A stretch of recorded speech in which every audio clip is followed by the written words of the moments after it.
সুপ্রিয় ভাই বোনেরা, আসসালামু আলাইকুম। সত্যপ্রকাশ চ্যানেলে আপনাকে স্বাগতম।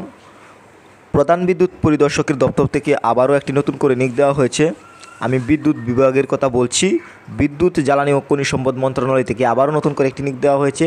এখানে মোটামুটি সকল জেলা থেকে একেবারে এসএসসি থেকে অনার্স মাস্টার যারা কমপ্লিট করেছেন সকলেই কিন্তু আবেদন করতে পারবেন। সার্কুলারটি প্রকাশিত তারিখ 9/5/2023। আবেদন কিন্তু অনলাইনের মাধ্যমে করতে হবে। এখানে যে লিঙ্কটি দেখতে পাচ্ছেন ocei.tedcomedy, এই লিঙ্কের মাধ্যমে আবেদনটি করতে হবে। আপনি যদি আমার মাধ্যমে আবেদন করতে চান তাহলে স্ক্রিনে দেওয়া নাম্বারে অবশ্যই যোগাযোগ করতে হবে। আর তারাই যোগাযোগ করবেন যারা আমার মাধ্যমে আবেদন করবেন। কারো যদি কোনো বিষয়ে জানতে প্রয়োজন হয় অবশ্যই ভিডিওর কমেন্টে যোগাযোগ করবেন, একদম নাম্বারে ফোন দেবেন না। প্রথমে বয়সের বিষয়টা দেখে নেব যে কত বয়সের মধ্যে আপনার যদি হয়, আপনার কত বয়স হলে আপনি আবেদন করতে পারবেন।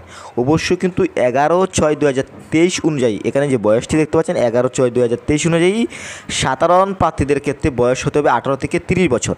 তো আপনার বয়স যদি 18 থেকে 30 বছরের মধ্যে হয় আপনি কিন্তু আবেদন করতে পারবেন। এখন আমি ধারাবাহিকভাবে ক্যাটাগরিগুলো তুলে ধরব। 1, ষাট মুদ্রাকরিক কাম কম্পিউটার অপারেটর, গ্রেড 14, পদের সংখ্যা 1টি। তো যোগ্যতার বিষয়টা দেখে নেব। আপনি যদি স্নাতক কমপ্লিট করেন আবেদন করতে পারবেন। সেই সাথে আপনার কিন্তু কম্পিউটার চালানোর দক্ষতা অবশ্যই লাগবে। যেমন এখানে দেখতে পাচ্ছেন 60 লিপি এর সর্বনিম্ন গতি প্রতি মিনিটে ইংরেজিতে 70 শব্দ এবং বাংলায় 45 শব্দ। কম্পিউটার টাইপিংয়ের সর্বনিম্ন গতি প্রতি মিনিটে ইংরেজিতে 30 শব্দ এবং বাংলায় 25 শব্দ।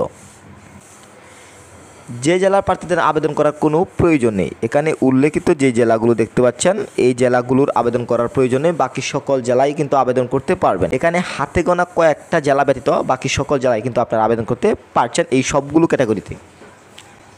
এরপর 2 দেখতে পাচ্ছেন হিসাব রক্ষক, এখানে গ্রেড 15, পদের সংখ্যা 5টি। তো এখানেও স্নাতক ডিগ্রি হলেও কিন্তু আপনি আবেদন করতে পারছেন এবং কম্পিউটারের দক্ষতা অবশ্যই লাগবে, তবে হাতের গতি বেশি না থাকলেও চলবে। 3 দেখতে পাচ্ছেন অফিস সহকারী, এখানে গ্রেড 16, পদের সংখ্যা 6টি। তো এখানে আবেদন করতে পারবেন উচ্চ মাধ্যমিক সার্টিফিকেট। আপনি যদি ইন্টার কমপ্লিট করেন আবেদন করতে পারছেন। কম্পিউটার টাইপিংয়ে সর্বনিম্ন গতি প্রতি মিনিটে ইংরেজিতে 20 শব্দ এবং বাংলায় 20 শব্দের গতি আপনার থাকতে হবে।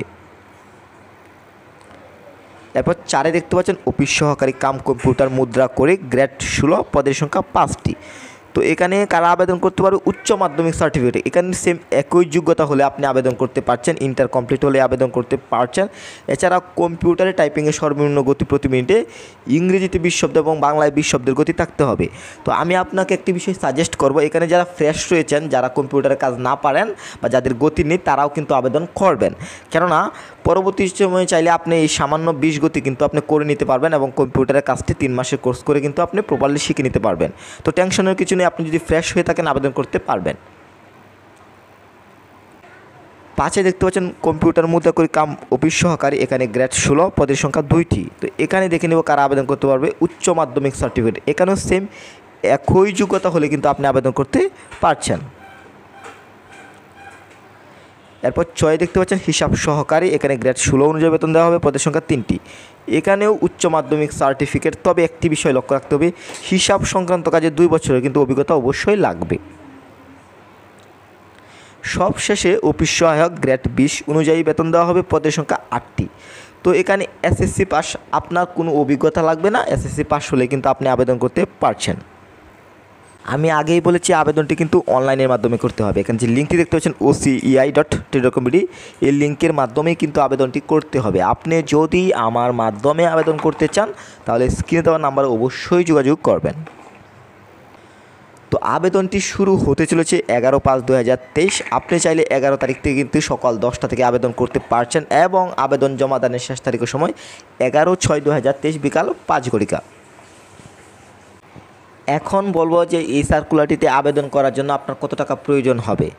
তো এখানে 1 থেকে 6 নং ক্যাটাগরিতে যদি আপনি আবেদন করেন তাহলে আপনার 200 টাকা লাগবে এবং সর্বশেষ 7 নং ক্যাটাগরিতে যদি আপনি আবেদন করেন 100 টাকা লাগবে।